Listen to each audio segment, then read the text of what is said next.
ขอ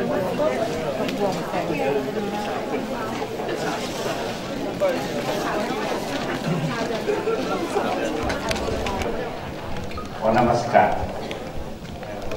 เรียนครอบครัวพญาธิวงศ์เรียนพ่อแม่พี่น้องและเพื่อนมิตรญาติสหายที่หักแท้ก่อนอื่นพวกข้าเจ้าในนามเป็นเจ้าภาพก็ขอขอบใจอย่างล้นเหลือที่มาห่วงบุญห่วงโมทนาของข้าเจ้าในครั้งนี้และก็อยากให้บุญกุศลที่พวกท่านได้เป็นไปนี้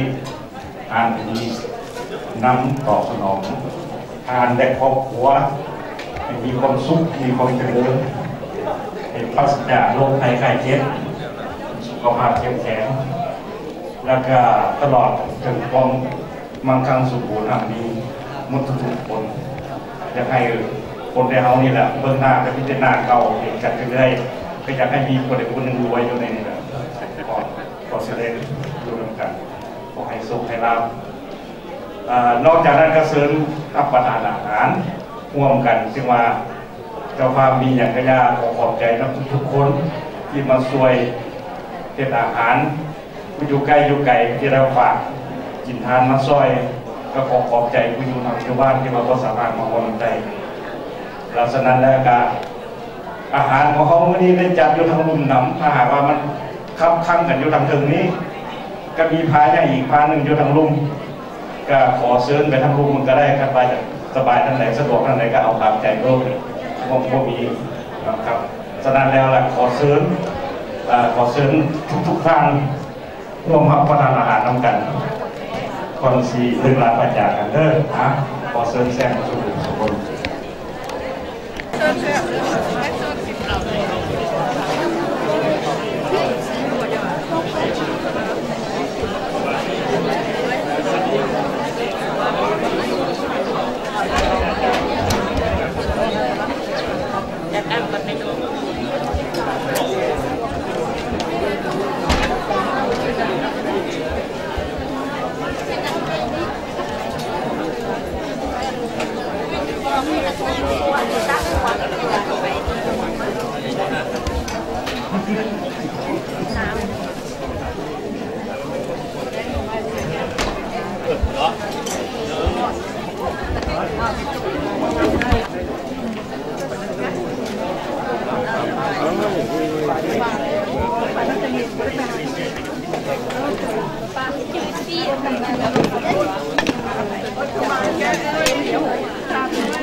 อันนี้หมูคู่ไข่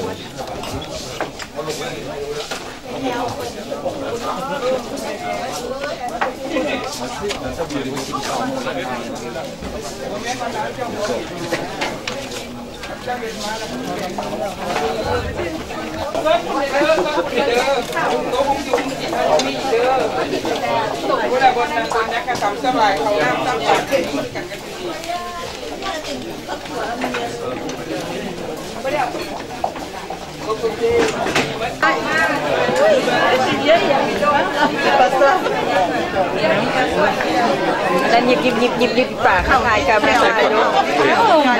คนเราก็ให้ได้ไหนแม่นแล้วมาอันนี้ก็มีอยู่วิสกี้ลาโลดมีแล้วพอมันอะไรเงี้ย